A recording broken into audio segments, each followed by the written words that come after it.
Welcome to Diggin with Deej. How is everybody?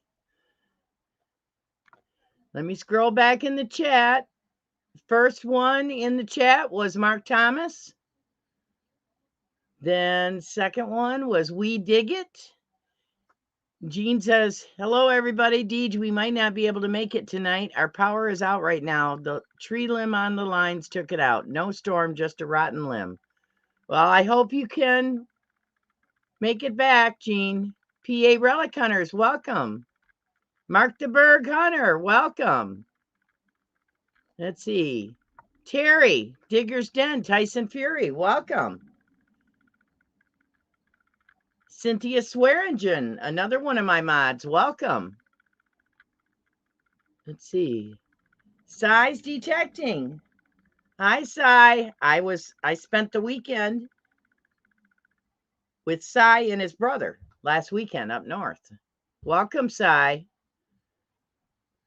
Let's see. Clark's Cove Detecting. Welcome, Robert and Melissa. Let's see. I haven't it. Palm Z. Welcome. Long time no see, dude. Let's see. Who else? Dark Knight Detectorist is in my chat. Welcome back. Papa Roos, what's in the dirt? Bill, welcome back. Wearing my cross that you sent me, Bill. Javier Garcia, welcome. Whispers from the Dirt, welcome back. Kathy Johnson, welcome back. Let's see, have I missed anybody? Joe Copperheads, welcome. Welcome back. Zan, okay, he's a magnet fisher. It's Cal's son from, why do you have a different name? Now you're going to make me think hard here.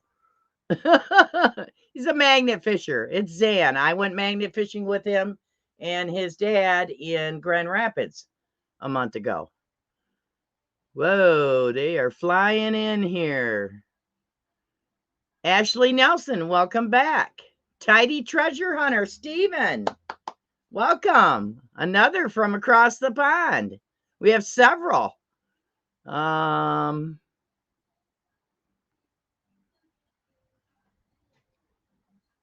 Here's Mark Thomas. Practical Ken, welcome back. He is a new viewer. He's from the other side of Michigan. So please take a moment, introduce yourselves to Ken. Let's see. BC Treasure Trails, welcome back. I don't know if I put Ken up there, so let me put Ken up there. And then I just lost him. Let me find him. Bobby Henniger, welcome back. There he is. Practical Ken. Introduce yourselves to Ken. He's from the other side of Michigan. Make sure I haven't missed anybody. The chat is flying. I think I said hi to Kathy Johnson already.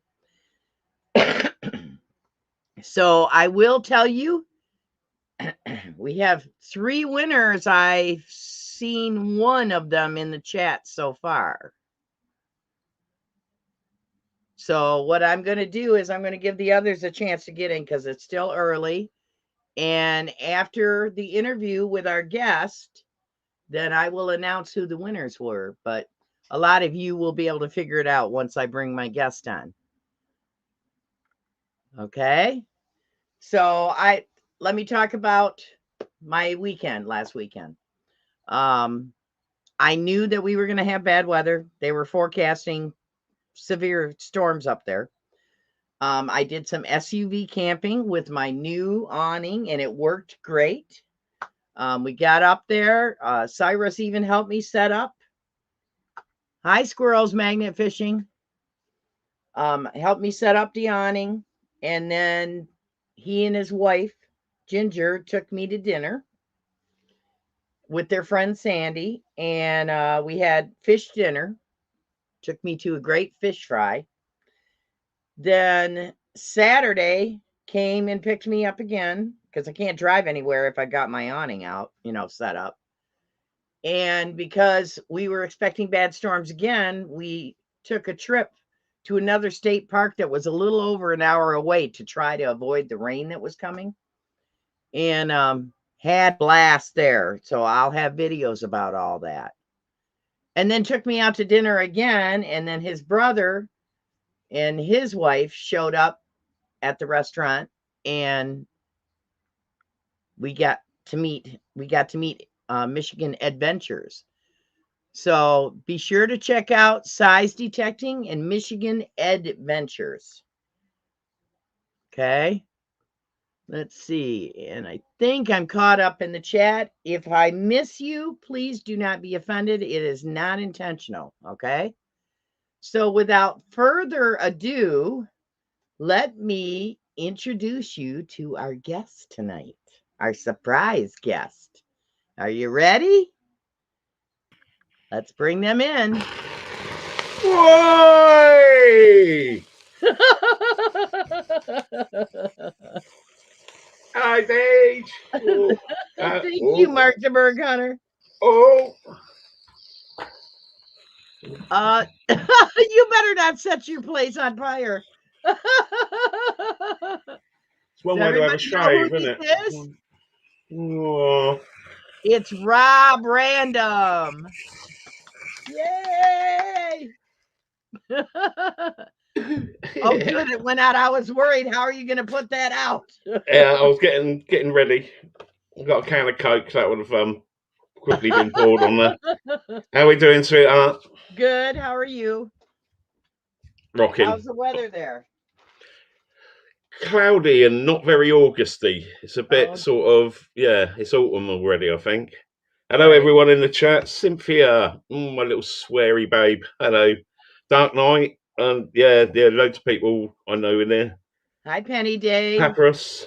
Amethyst just showed up. Hello, Amethyst. Welcome back. I'll say hello to everyone because you've already said hello for everyone. Right. Tidy Treasure Hunter. Yep. Steven's in the chat. Pomzie's here too. Yeah, I'll be seeing them Terry's all here. next weekend and the weekend after. 2 weekends in a row I'll have to deal with these people. Should be fun. What did you think when I sent you the email asking you to be my surprise guest? I said, are you a bit crazy or something? Do you know you're getting on? Yeah. I'm trying my hardest because I love you so much. So I'm going to try my hardest tonight. And yeah, even thinking of the word swearing makes me want to swear. So I'm trying. Rob's going to be on his best behavior tonight. I can be good. It's only an hour. That's what I keep saying to myself. It's only an hour. It's only an hour. We're being good. We're being good tonight. All serious. I have been subscribed to Rob for almost 3 years, I think. I think I started watching you when you started magnet fishing. Yeah. And that. And I've been watching Rob ever since. Crazy lady, like I said. And we are great friends. We never met each other. Frederick Romano, welcome. But hopefully someday we'll get that chance. One day. You know, you're welcome to stay here anytime you want to come over. Okay. I may take you up on that. You definitely do. If you don't, I'll be offended. You stay with some other English stud. No. So our guest tonight, his first video 3 years ago on his YouTube channel was when he took viewers along with him to buy his first metal detector. And their channel has grown and is a kind of a variety of different things. Metal detecting, videos for car enthusiasts, equipment reviews, camper van adventures, cooking, magnet fishing. He's even done lemons for leukemia. So what intrigued you enough to buy your first metal detector, Rob? Well, I've always been into sort of treasure hunting and such. I did do scuba diving, in which we sort of progressed into proper wreck diving, twin tanks, and all sorts of stuff. Lots of training and that, and did find some nice bits and pieces through that. So I've always had that sort of but never had a metal detector. There was always far too expensive sort of thing. You know, if I looked at that, but then years later, I started doing car stuff, going to car clubs. I've always been a petrol head, and that's where I met Ashley. He's one of the guys at LP, and we got on like house on fire. It was a great time. Lovely guy, lovely guy. All the LP lot were really cool. And he's like, "Oh yeah, I work at a metal detecting shop. You come along to one of our digs, see what you think." So I was like, "Yeah, excellent." He gave me I think it was a Deus, which put me in a false sense of what detecting was like. So they're so light, I was like, wing, wing, wing, oh yeah. Found a few nails and stuff, and nothing of any significance, but I was hooked. So then, I see like Harry's channel was big back in the day then, and then various other channels. I started looking into it more. As you do, you get into something, you're like, right, okay, where'd you go? YouTube. So, and then I got the idea, right, I'll start a YouTube channel up. I've always been into filming. When we dived, I brought a big camera housing for my old Sony Handycam, and it's basically made out of like a big tube that you'd use for water or whatever, but it was very, very thick. And so I used to film underwater with that, but I was never happy with the quality. You know what I mean? It was a case of, especially underwater, all the light, when that disappears and you just got torchlight, it's not too bad. You pick up the proper colours. Mm-hmm. But sort of like anything below about 8 meters, you suddenly everything's sort of a blue color, and you can't in daytime you can't light that all up or anything. You have to have masses of equipment. So right. I always done that. Done little films with my mates and things like that. Just I did have another channel which I used to put the videos up, and then it was what me and my mates had done, a session or something, or a little film, put it up. And yeah, so I've always been really interested. And then obviously with phones and the technology now, it was always a case I really wanted to spend back in the day sort of like 10 grand on a cam that was TV quality sort of thing. Nowadays, you just got a phone and it's virtually TV quality. It's all HD and everything like that. So I thought, start the channel off and start it off metal detecting from the actual start of going buy a metal detector. Now, I did promise myself, because it's YouTube and that, I didn't know too much about it, not to swear. Don't swear, Rob, when you're doing it.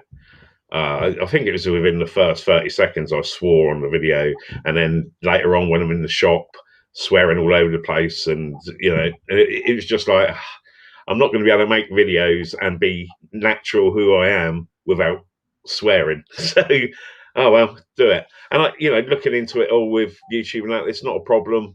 It never has been. You can say what you want basically, as long as it's not nasty hate speech or anything like that. So I thought, right, I'll go that direction. Isn't how can I say this?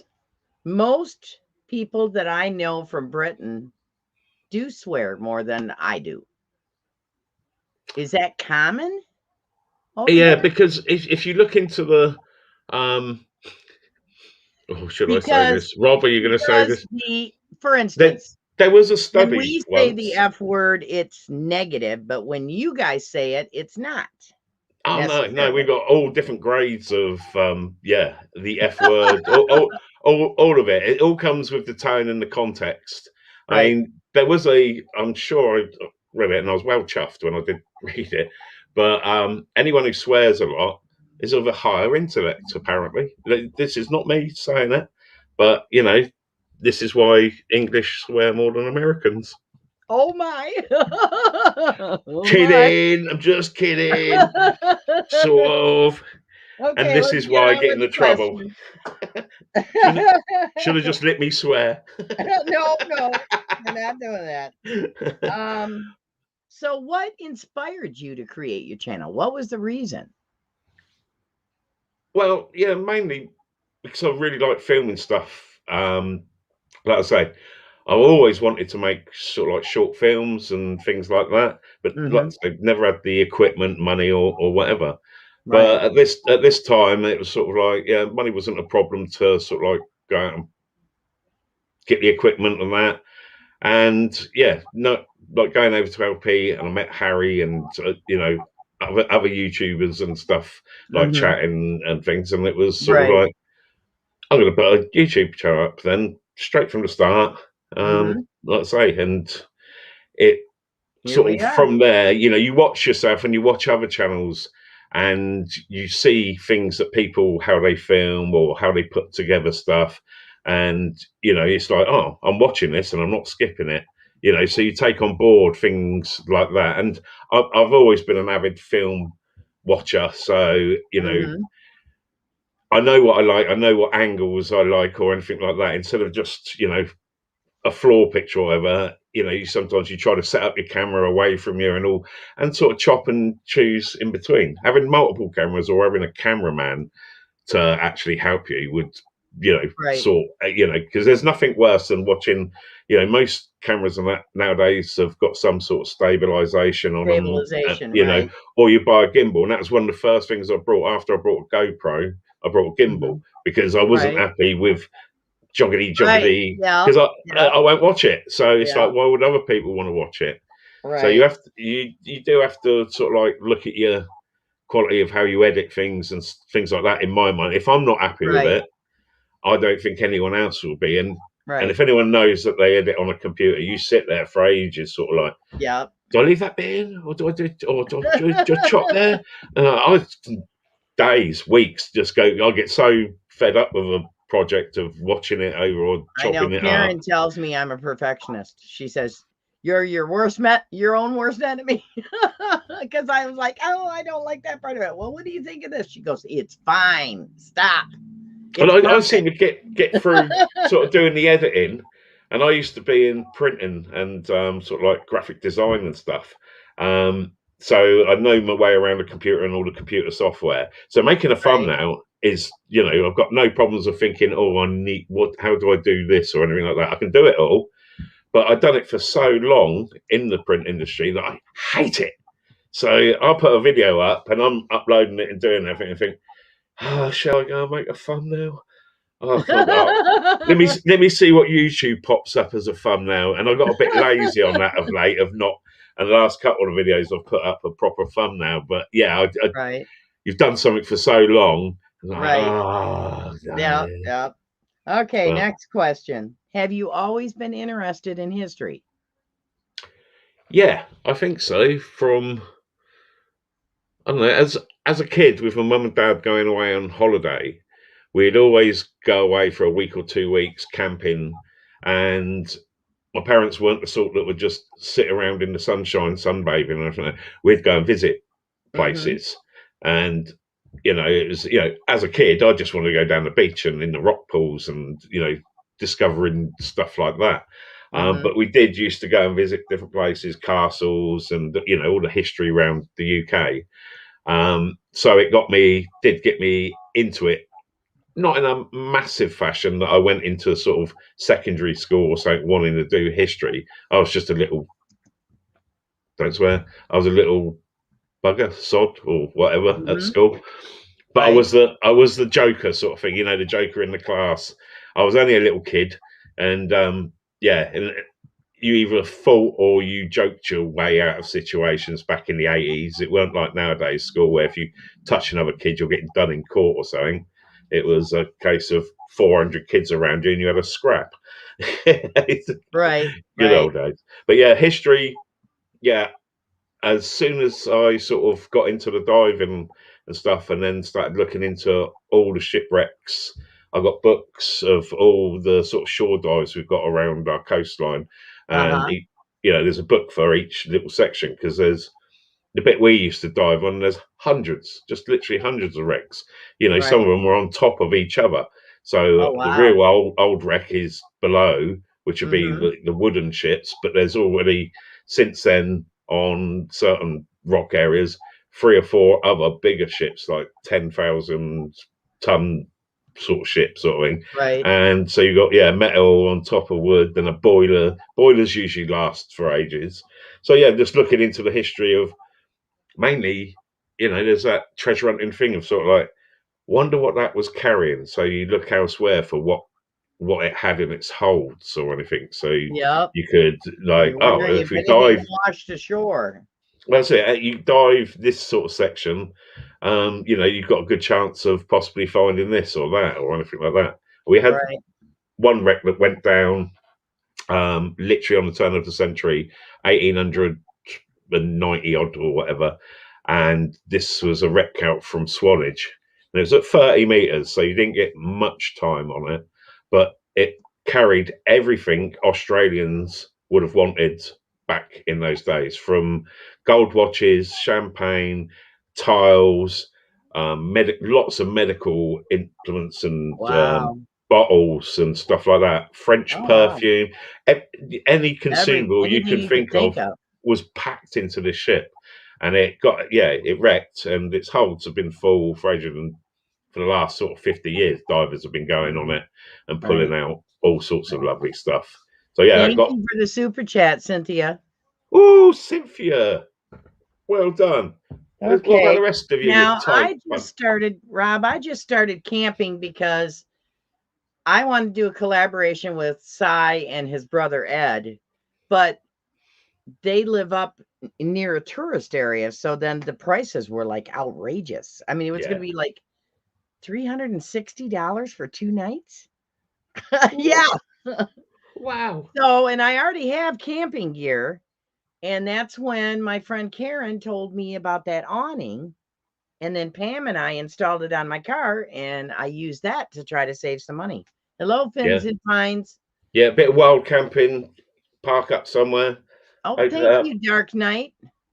Money for swear jar. Wait a minute, I gotta scroll back. Money for swear jar in case Rob slips up.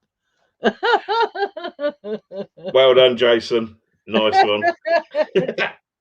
He knows me too well. You have already been doing this for events already, and just for exploring the countryside. You want to tell us about that?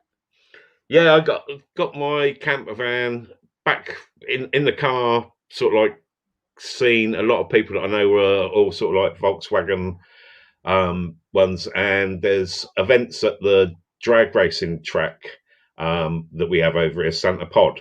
It's the only drag racing we got now. We did have another one, but it got closed down. Won't go into that. That will make me swear. And they hold massive events for I think 30 odd years they've been doing it. It's called Bug Jam. And it's all for Volkswagens. You're not supposed to generally take anything. You can buy tickets for non-Volkswagen, but I wanted to get a camper so I could go off with the kids and stuff and do adventures or go around the country and everything. Oh, look at that. BC Treasure Trails, you absolute legend. Whoa. Wait a minute. Let me get caught up here. I missed something. Double or nothing, Cynthia. Holy smokes, BC.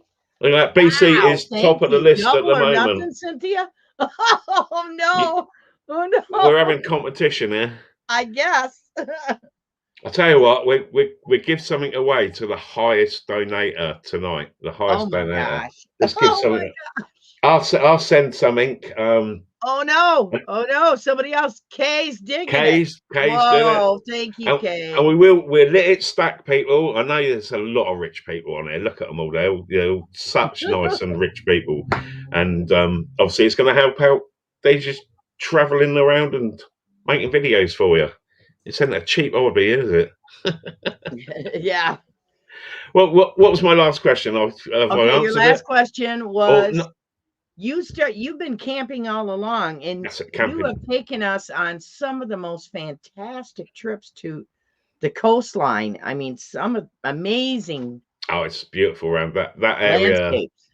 Which is yet again an area that I used to dive around. You see, so it's all places that I know already. But when we used to go diving, we used to sort of like all jump in a van, a load of lads. We've booked a boat. 2 dives in a day, get down there, you do your first dive early in the morning, then a second dive in the afternoon. and then back in the evening. In the days when I could run around doing mad stuff like that and not be completely annihilated from it, sort of thing. Right. That was one of the main reasons giving it up. There's certain hobbies.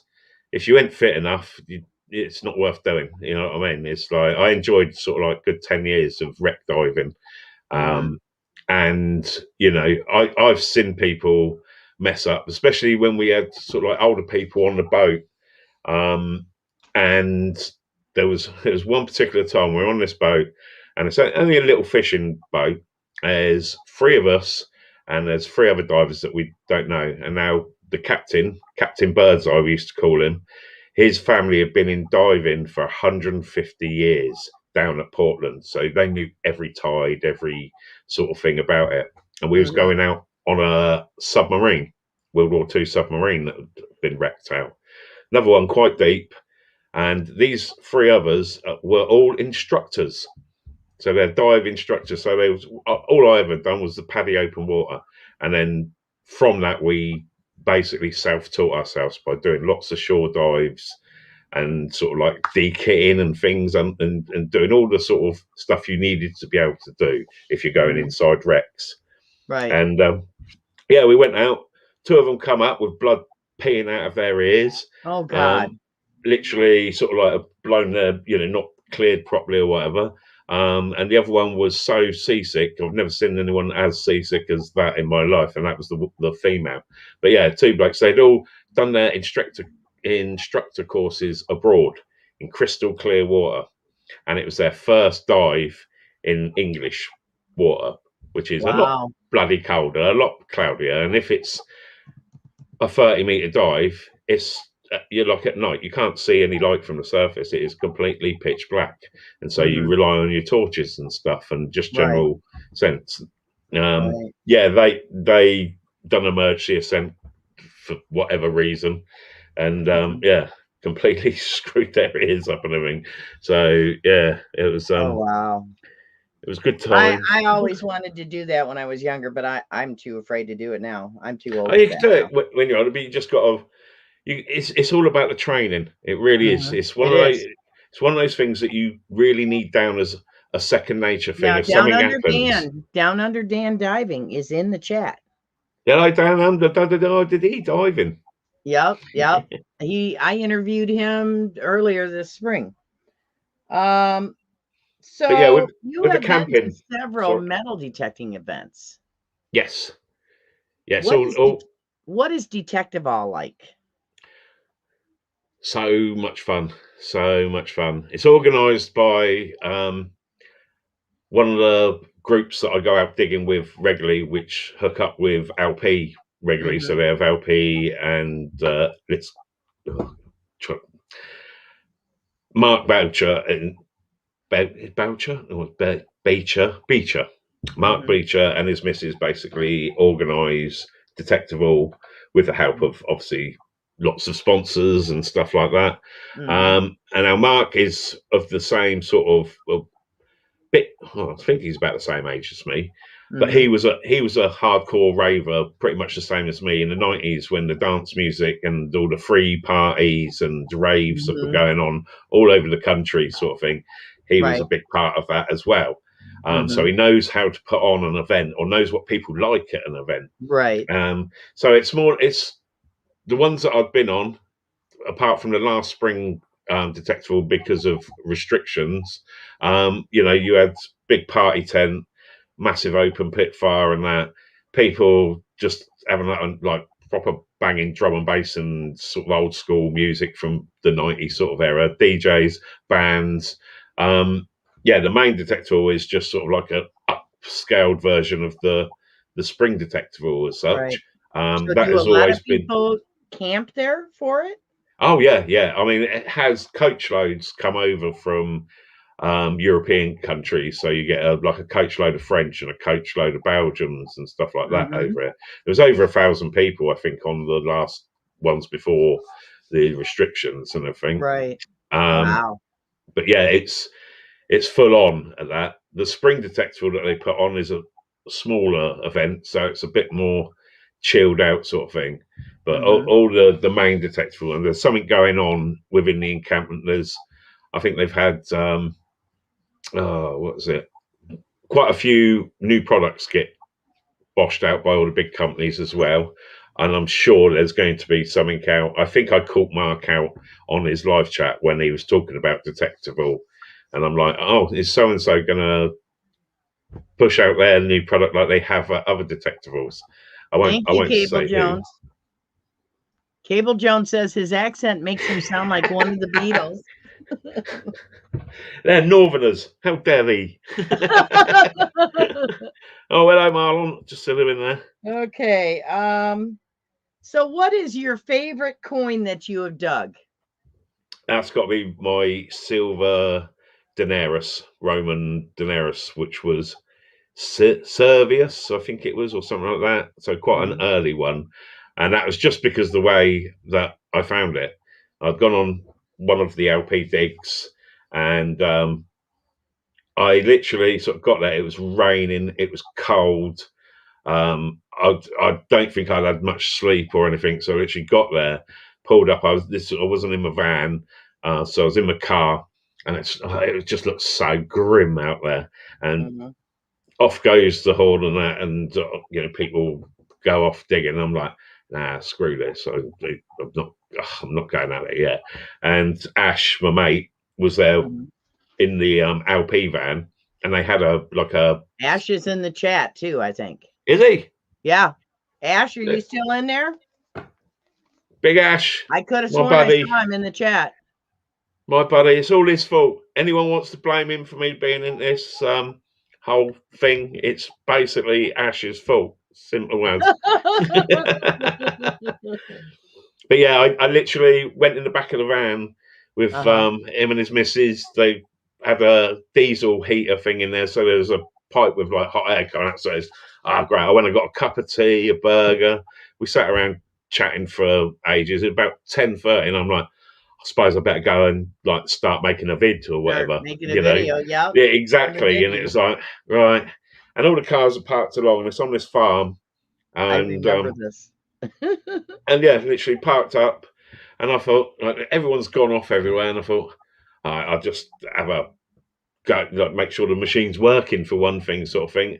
Swinging around, it was like bing, bing, bing, bing, and on the old Garrett 400i, it was like proper, like, oh, it likes that. What's that? As strong as any bottle top you've ever found, sort of thing. Sort of lovely signal. Dug it up, and my first hole, and there you go, a silver denarius. It was like, I just looked at it and was like, what the hell? I straight away shouted to Ash, and it's like, Ash! And he's like, what you found, sort of thing. And I'm like, gone over to him, and Mark come over, and he identified it straight away as this Siberius or Siverus, or I think it sounded like someone out of Harry Potter, Siverus Snake and all that.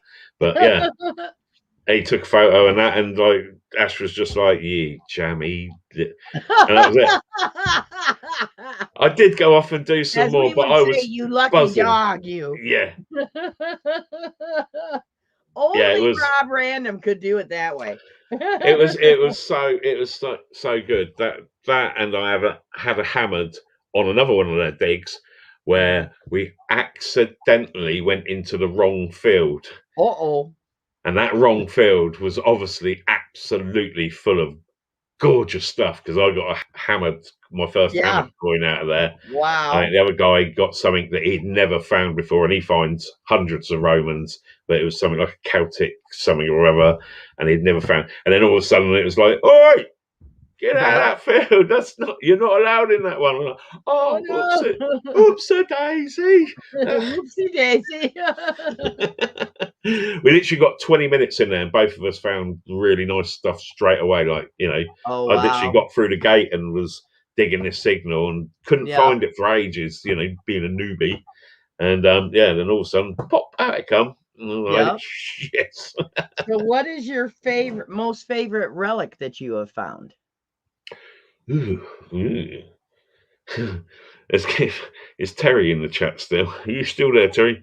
I would have said my nails that sort of represented nails in a holy sort of factor, but yeah, I was having a laugh with those. I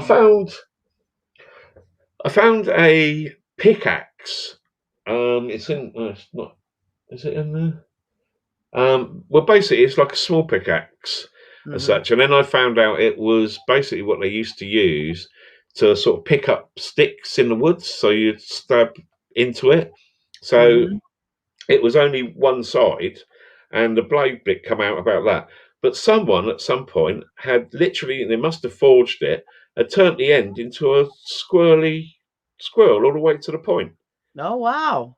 It was like a weird corkscrew sort of thing on the end of it.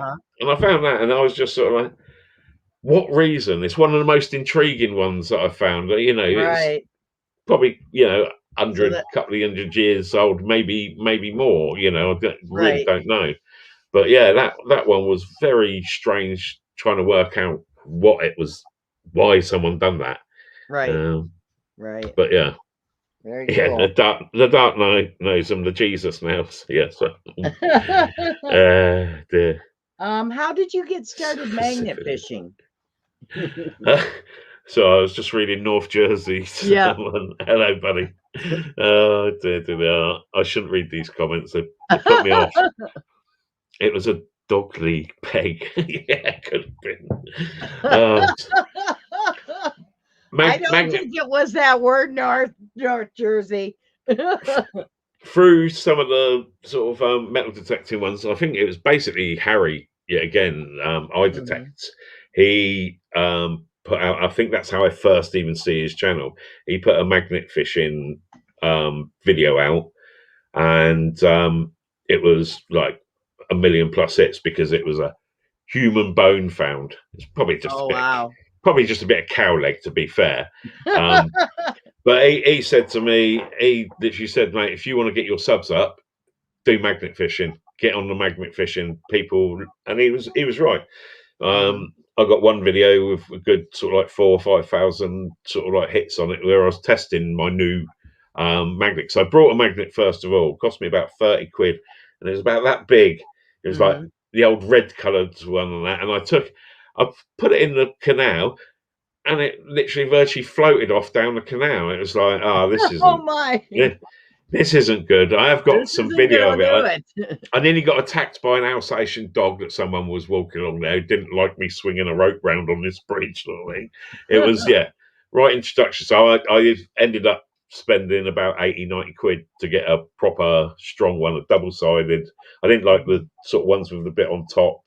If you've got it on the side, it slides along, obviously, in the silt and that easier. But yeah, found some like weird and wonderful things via, and it's very easy. You don't generally need permission. You just need a magnet and that, and stand down and lob it in. You know, if you collect scrap, then you'll make loads of money. Right. But yeah, I've seen people put out some awesome bits and pieces, and I always thought, you know, Cannonball or anything like that in the older places of Reading, anything that sort of age would possibly still be in the bottom in the 6 foot of silt. So yeah, just another way of maybe finding a gun and murder weapons and stuff, which they all find. I found a gun with a 300 pull magnet. It's possible. That's what I want. That's what I want. Something like that. Okay, I'm going to ask you a personal question. Do you have any kids? Yes. I've got 2 that I know about. Oh, so I've got 2 daughters. I started quite young. So one of them's coming up to 30 and the other one's 16. But yeah, I was 21 when I had my first child. My lovely daughters, absolute angels. Never been a problem. So I've been very lucky. And that, because my mum has always said, when you have kids, if you have a boy, I hope he's like you. You'll see what you've done to me. So I used to run off and hide, and that if we go shopping, I'd hide and be watching or whatever. And then all of a sudden, she'd gone off or whatever, and then all of a sudden over the tannoy, it's like, can Robert come to the so-and-so section, please? Or, you're wearing this. And I'm in the middle of a clothes rack, hiding, waiting to jump out on someone or something. My. So, I said I was a little sod. Some things will never change. All right, Rob, are you sponsored? I am unofficially sponsored by Leisure Promotions, which is by far the most best service and best company to deal with in metal detecting for us in the UK. There is other shops and they're very good too, but still LP's been around a long time. Pete who runs it, it was his father that started it. And they've always been very customer based, and Ash, you know what I mean, one of the nicest people around, and everyone that's involved is generally, really nice people. So yeah, again, through my mate Ash, it was like, I see Harry's channel that. I was in their shop. I think it might even be in that actual video. But I'm like, one day I'm gonna have Harry's spot. I'm gonna be your number one sponsor, sort of thing. But with the content of my channel, you can get sort of what would you call them without swearing? People that don't quite understand the humorless, swearing. up their own jacksy. I'm being really so good. Yeah, You are being like, really good. real idiots. You know what I mean? Pete was Right. getting swamped by a few of his customers that. And the one that stuck to mind, he got hassle from someone who had a go at him that they sponsored someone who swore so much because his 7-year-old child was watching my videos, obviously, and enjoying them. I mean, you're 7, you know most things anyway, innit? But he's watching there, and I think the old man's walked into the room, and I'm like effing and jeffing, and this kid sort of sat there watching, and he's, you know what I mean? Not that he was a complete wally parent by letting his kid watch YouTube unsupervised on their account when you're On not even. their account, on an You're adult supposed to be account. 13 to hit YouTube or even make videos or anything on it. So Right. fair enough. LP, Right. backed me and sort of, but I was like, Pete, if you're getting hassle, then make me like unofficial. So I'm sort of Right. known as the official, unofficial, sponsored one. Okay. So no one Kathy can Johnson. have a go at him about my videos or what I do because I'm not sponsored by him. Right. Kathy Johnson has a question. Do your daughters swear? No. Well, No. yes. Yes. Yeah. I'm going to say this. My eldest daughter has never sworn in front of her grandma, sort of thing. My mum, you know what I mean? She used to wash my mouth out with soap and water and all sorts of stuff. But I was always in the mind, what's so wrong with swearing? I just, it was very, like you say, we used the F word and that in multiple ways. And when you're a teenager, that's just street talk and stuff. So I was always swearing, but my eldest daughter doesn't swear. My eldest daughter is a school teacher. But yeah, she'll swear with me, not a problem. She'll swear in the right places. And as a Right. kid, they would, they would never swear. Whereas me as a kid, I'd be there saying whatever come into my head with no filter as usual. And my mum would be like, oh, God. Yep. But yeah, my daughter. Dirtbenders UK. Scott's in the chat, Rob. He says, hey, what's up, everyone? Hello, Deej. Hi, Yeah, Lord my Random. coffee brother. There you go. Someone would be hanged if they swore. Welcome back, Scott. My like I say, I've always had a problem with it, but I sort of, it's one of those things. I am the one that taught my daughters what swear words were, and just generally giving them that sort of fatherly advice in life. If that boy pushes you over in the playground again, call him up and lump him one. He'll never do it again to you, sort of thing. And my youngest being so sweet in that, she did surprise. Oh, not my eldest, but when she was younger, she did surprise some boys that were picking on her and a friend. And she's just gone into a tyrant of abuse that she'd obviously heard me say, generally in the car with road rage or something like that. And literally shocked the hell out of them. And they're just like, oh, this sweet little girl's actually a badass. It's all about my swearing, isn't it? I get people upset with me. What coin is on the top of your bucket list? Oof. probably one of those. I do like the ones that were found at Spring Detectable, which someone in the chat, one of the boys will know. The gold hammered that are about that sort of size, big, fat gold hammered. They're quite thin, but they're just. It's the detail and stuff on them. You Right. know, it looks so nice. I like. There's the skeets or whatever, which are little fat sort of lumps of gold coins with like the white horse or whatever sort of inscripted on it. Those, Right. yeah, beautiful. Anything that's worth a lot of money, I would like to find. To be fair, Right. I'm not shamed in the fact that with all the excitement and everything, it's still a case of if I find something worth lots of money, God, I'm going to be well happy. I haven't yet. But I do, if you find a hoard or whatever, if suddenly you've made a lot of money out of metal out of a hobby, you're always going to get jealous people like, oh, you're only in it for this or that. Oh No, yeah. not at all. You know what I mean? But It's it's like, not as easy to find those hoards as everybody thinks it is. nah. We're all jealous because you live in land with old coins and older relics than here because your Thing is, country you got is older than ours. it's that permission thing. Like I said to you, the area that I live in is a couple of miles down the road. Gigantic Roman town that's being excavated year after year, sort of thing, in different sections by the local university. The things that could be found over there, metal detecting, and all round in the fields, it's a massive crossroads of one road that would go up north and going over to the west coast sort of thing from London. You went through this area, Right. and there's so much. And then you're into Wiltshire, where we're digging next week, which has all got Neolithic stuff, all the sort of stone circles and all that is all that area.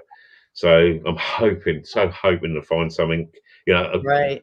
Bronze Age axe head or something would be nice. That would That would be nice. That would be good. nice. Have you Flash. ever worked with an archaeologist? Sorry. Have you ever worked with an archaeologist? No, I'm not a grave digger. So I don't believe in digging up graves and dead bodies, and that's pretty much what archaeologists They're digging do. up bodies? Well, that's what they do, isn't it? What I mean? You see all the pictures and think, we found, it might be 2,000 years old. It's someone's grave. As soon as you hit a bit of bone or something, they should be filling it in, not saying, we learned something from this. But, well, see, probably not a question you should have asked. Yeah, love archaeologists, really, but I will punch you in the face if I see you. Have you ever had a paranormal experience or a creepy experience? Pretty much at Detectorville, every time it's always a bit paranormal there. I have had one experience that I cannot explain. I've never had it again, which guts me completely. But I had an out-of-body experience, which was so real, that it shocked me as it happened. I floated around a room, literally through walls, looking at my friends, and he then was went back to. he was not partaking of anything at the time.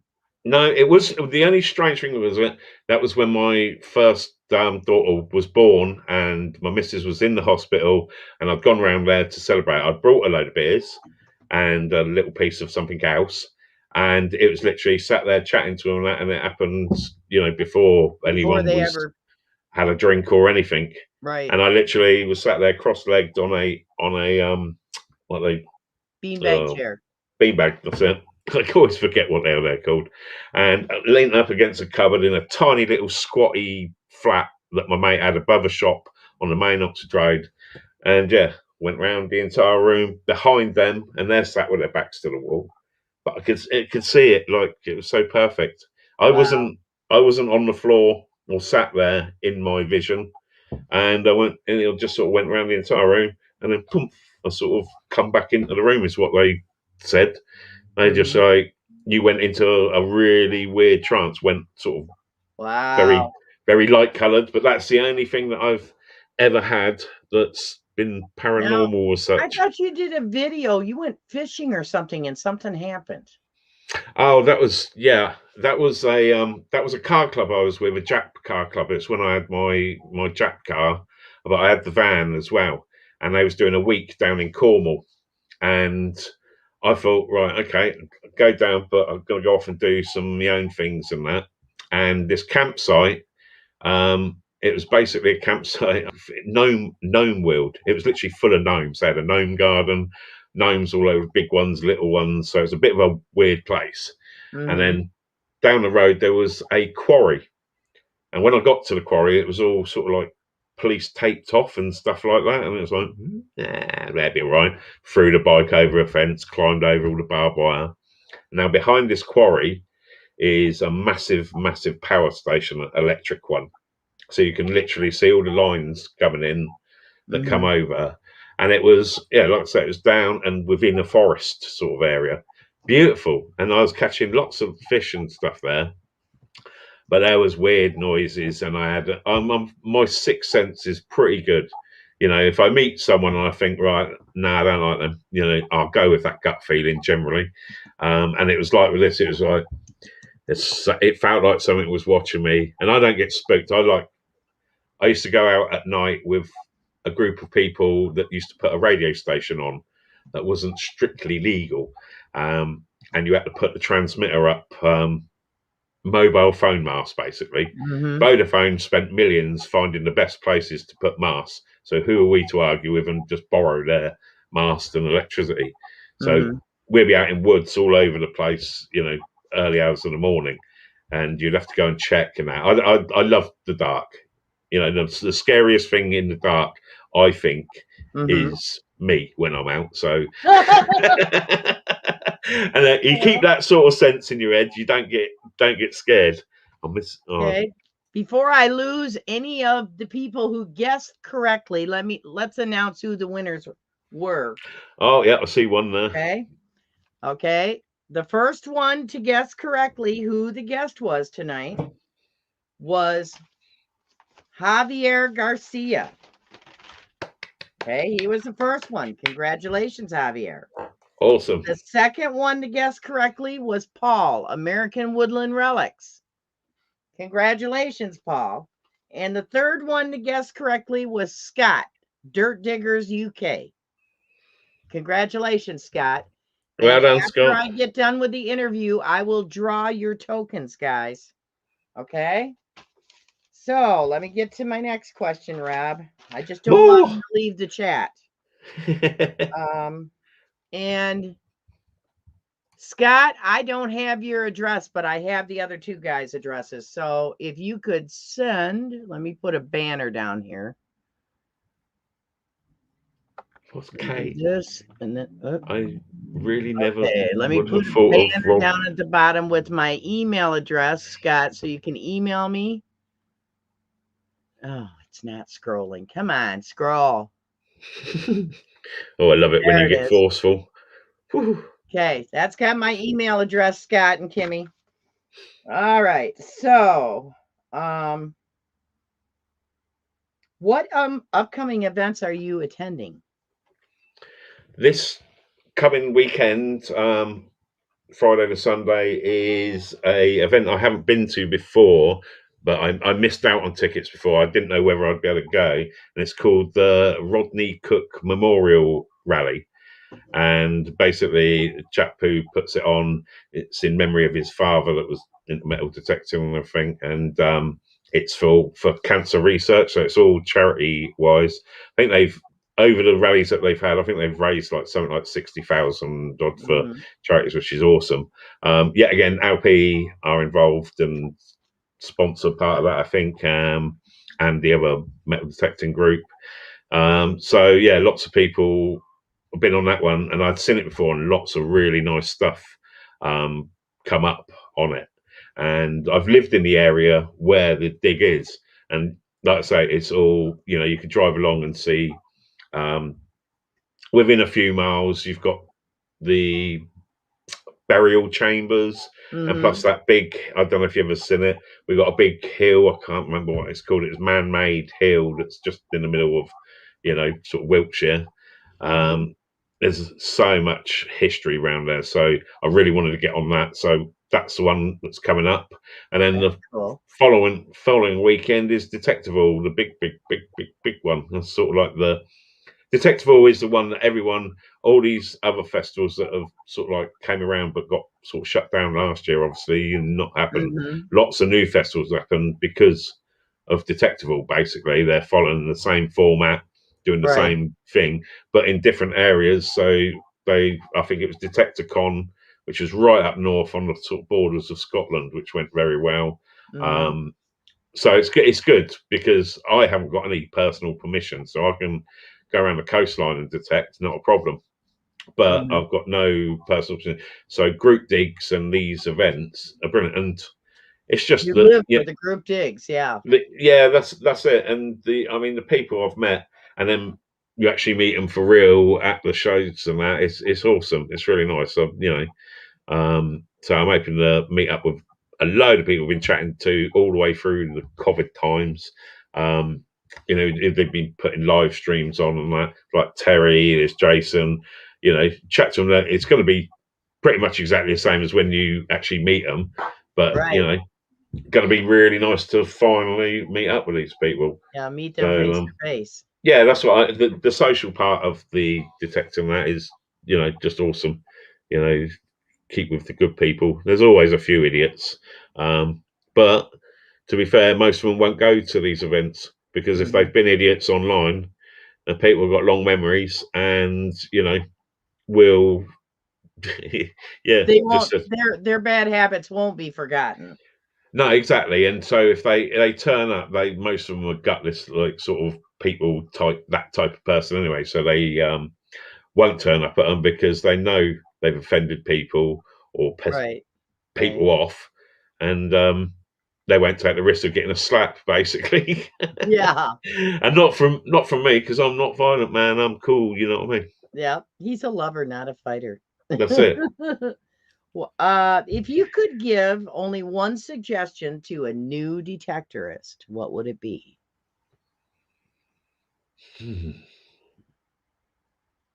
Ooh, God, it's quite an hard one, isn't it? Really.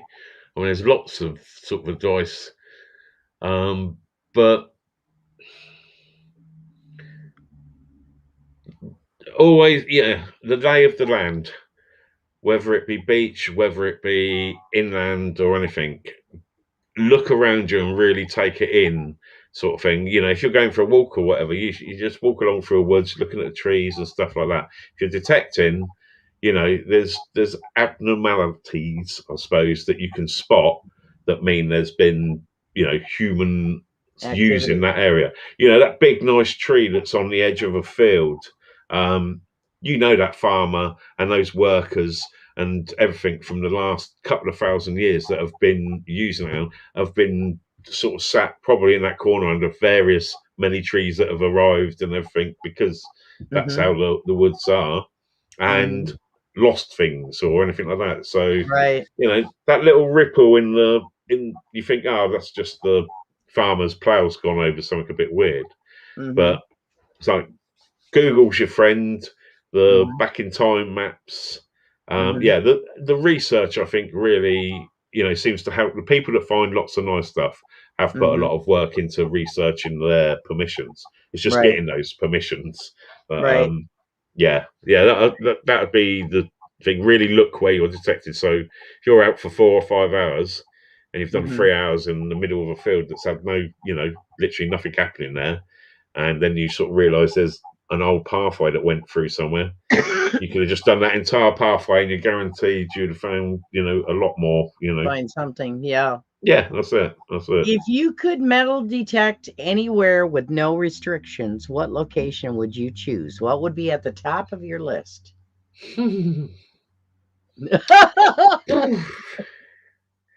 Right, let me just knock the ones off that I've already been to. Um, I suppose. Oh, that's so. Oh, that's so hard. I mean, it's going to be castle grounds, or I suppose Buckingham Palace, the Queen's Gardens, something like that. You know what I mean? At some point, one of those, old kings or queens probably dropped one of those massive gold rings with the great big gems in it somewhere. So yeah, a royal castle, or the London main one. But Yep. so I Okay, just good see choice. Good choice. Sasquatch. Now, of all the videos that you made, Rob, what one did you enjoy making the most? Mhm.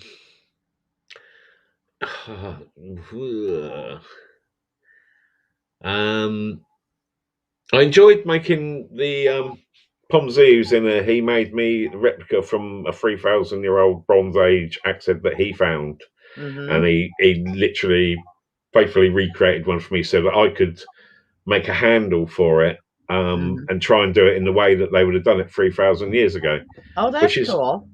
a lot more difficult than I thought it would be, especially if you're using hardwood. I did use other power tools on it at times to like grind it down because I've just been there. It Right, literally took me days and weeks to shape it and stuff. It was right. such hard wood, and I tried to faithfully do it and I thought, well, if I'm using a drill just to grind that, I'm still doing the same thing, but just taking a little bit less time.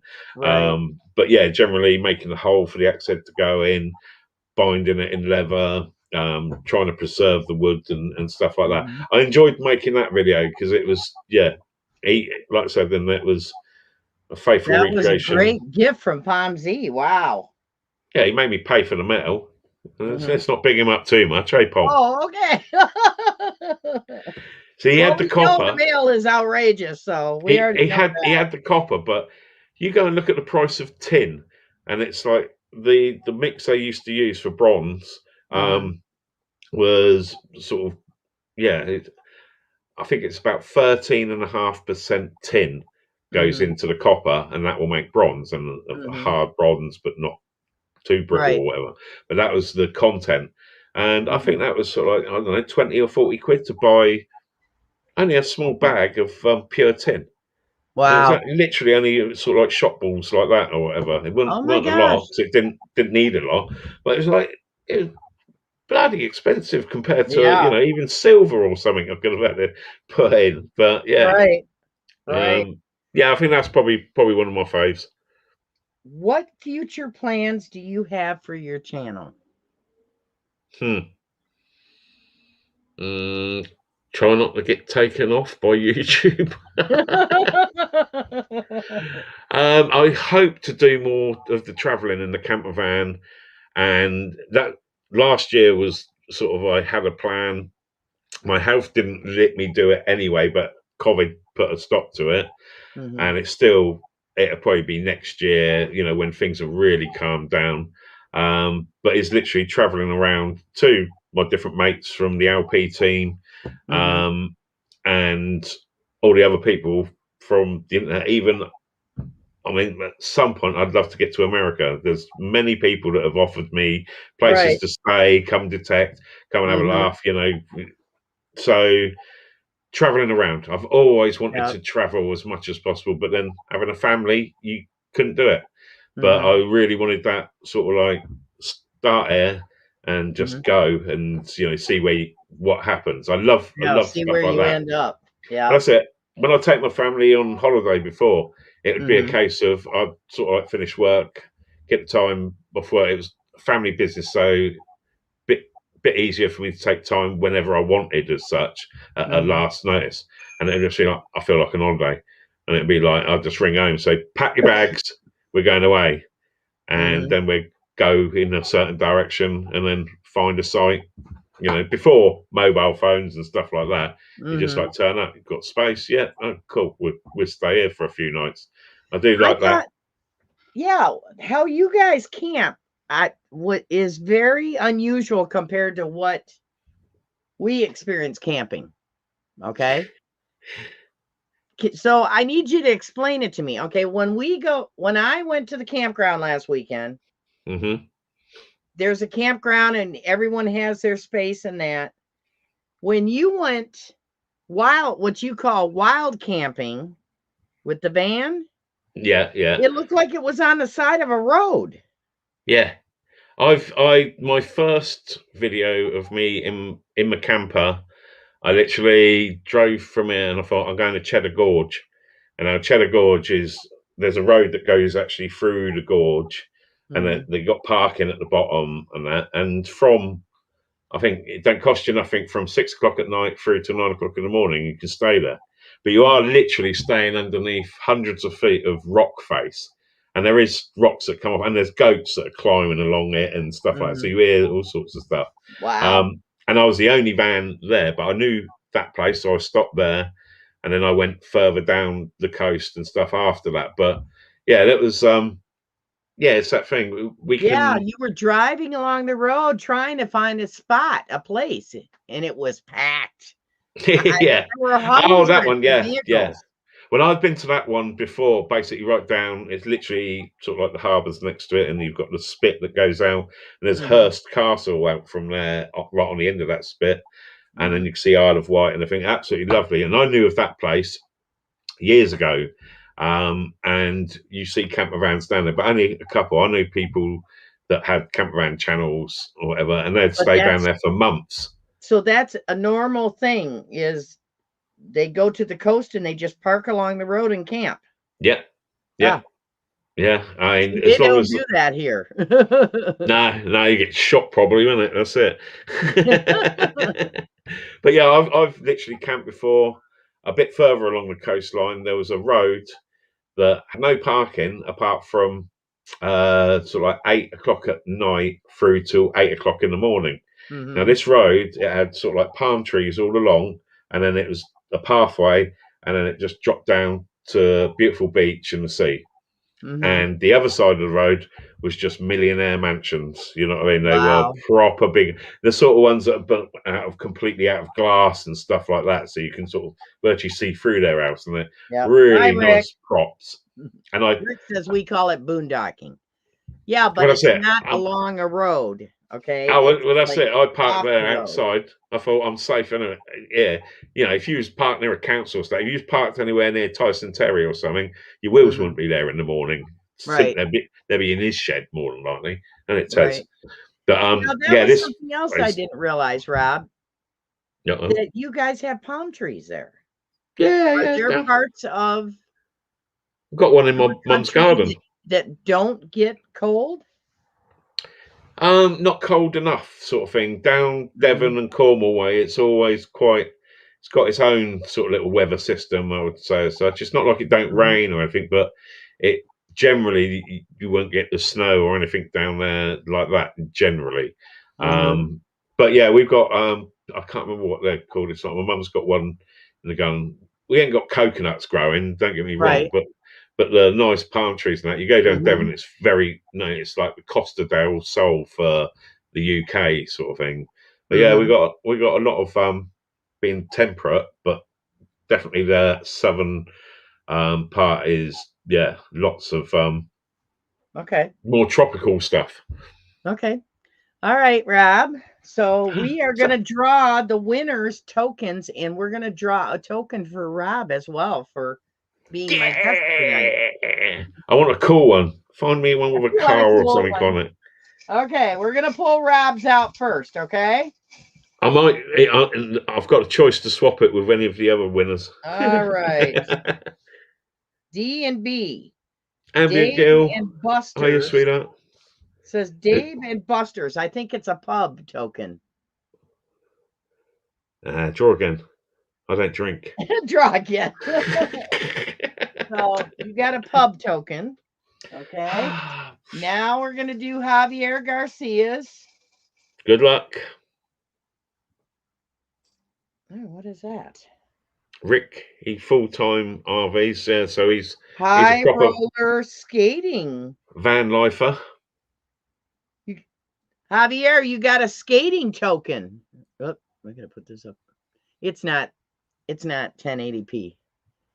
It's got No, a mine's skate not on very it. good close It's up. got a skate on it. It's not going to show it very good. And I don't know if I can plug this in and switch cameras or not. Hang on a second. Let me try it. I just hope I don't lose you. Okay, What if you hold do? on. Let me. Dave and Buster's is a Switch kid's my amusement. camera. Oh, it's not gonna let me. Oh wait. Don't Yes, worry, it they might. get what Wait a they're minute. Wait a given. minute. Wait a minute. I got it. Oh, I've got something for you. I think it's this one. One of my live streams while you're doing that. Oh God, that's terrible. All right. Be careful where you put that camera. Okay. Oh, it's not doing it. Ooh, Ambient Girl's husband just took second place in a car show. Nope, it's not going to let me do it, guys. MGB modified with a BMW engine. Not going to let me do it. So, Javier, yours has a skate or something on it. It's something. It's a skate in the center of it. Well, and it's got a phone number on it as well. So that's Javier. So that's Rob's 0898. Okay, we're going to draw another one. Who's next? Is it American Woodland? Woo. Okay, this is American Woodland Relics. Self-service, a Maytag self-service laundry token, Paul. It says Maytag on it, like the washing machines. You can wash your strides. So okay, Scott, it's Scott's turn. Scott was the third one to guess. Scott, you got a Knott's Berry Farm Camp Snoopy token, 1992. Camp Snoopy. I want that one. Swap that one with mine with Scott's. I probably have another one, Rob, I can say. I just don't want Scott to have the same one as me either. No. Well done, Scott. I appreciate everybody putting in their guesses and that. So far, are you guys liking, guys and girls, are you liking? Do you want me to continue having the secret guest? Next month? Let me know in the chat. Let's tell your fortune. Oh, I love this part. Oh, Rob's gonna do it. Oh, I have to get into the great Zoltan. Oh, let's see what you get. I get to eat it. There we go. Oh, that sounded like lead. Yeah. Well, now my keyboard on the laptop's full of bits of biscuit, but there we go. It's perfect. Oh wow. It says, I don't know, you won't be able to see it on this camera, I don't think. Right. No. Go ahead and read it. You have a heart of gold. Oh my gosh. There we go. See, that shows how properly true these fortune cookies are. We know you've got a heart of gold. There we go. And Zoltan's out. Thank you, Rob. Quite all right. Cool. That is cool. Rob bought those fortune cookies well. Only got 1,000 left. I've literally got a box like that. Really? Full of them. But wow. The first ones I got was when I ordered a Chinese takeaway, and they had like 10 for like £2.50 or something. I was like, oh, I'll get some fortune cookies. Then I had the idea, I'll do it on the live for a crack. And everyone enjoyed it, and I went through those 10 like straight away with people. Yeah. So I went and had a look on Amazon or whatever, and it was like a tenner for sort of 10 or 15 or something. Mm-hmm. And I was like, Christ, that's expensive. Then there was one site doing them industrial, 275 of them for about 15 quid. So I was like, oh wow, I'll have some of that. And they're actually nice. Yeah. Crunchy, okay, Rob, I want to thank you for being my guest. I'm going to put you backstage and hang tight until I get done saying my goodbyes. It's been an absolute pleasure, my dear. Thank you for inviting me. And bravo, no naughty words. Amazing. Amazing. Well, you know the first thing I'm going to be doing as soon as I go backstage. Oh, yeah, you'll be sat there going, I want one of that. Thank you, everyone in the chat. I will have to catch up with the chat and see what the funny remarks probably have been of about me, because that's always the way. Everybody can't believe that you could be that you could do this without swearing. I told you Nor could could do I. it. I can be good, but I really have to sort of, once I'm in that mode, I'm all right. He's got to be naughty sometimes. It's if I get on a subject that is close to the heart or something, then I lose it. It's And passionate.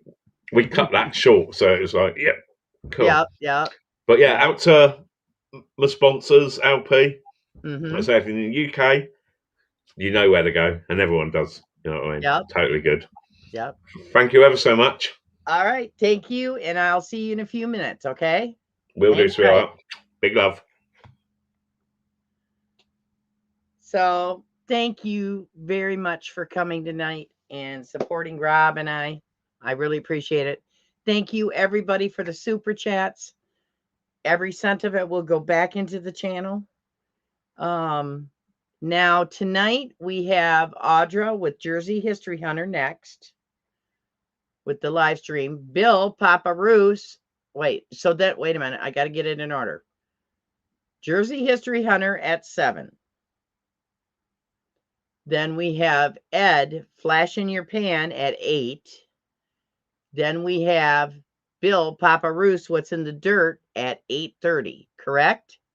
That's Eastern Standard Time, my time. So my mods, if you could put links to those in the chat, I'd appreciate it. If you could put links to Rob Random's channel, I would appreciate that, please. And I will get these tokens out to the winners as soon as.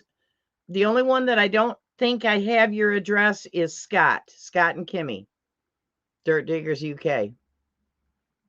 So I hope everybody had a good time. And if we could we do a Deej raid over to Audra's? That would make me happy. So I'll see you at Audra's, and thank you so much. I'm not sure what my video is going to be yet this Friday, but there will be a video. Oh, and I need to let everybody know how Tanner Banana is. I literally brought her back from the dead. I came home from camping, and normally she's all happy to see me. And she got up and she was like incoherent. And I immediately checked her blood sugar. Her blood sugar was 11. She was almost dead. And she had been fine earlier that day. So I started getting Caro syrup into her to bring up her blood sugar. The next morning, I got her stabilized. I worked at it for like 7 hours, I think. She was finally, her blood sugar was over 100, 134, I think, by 1 or 2 in the morning. And I felt safe enough to lay down and go to sleep. I got up the next morning. I took her outside. I had her pee because she pees on command. And I got a urine sample because immediately I said, this doesn't make sense.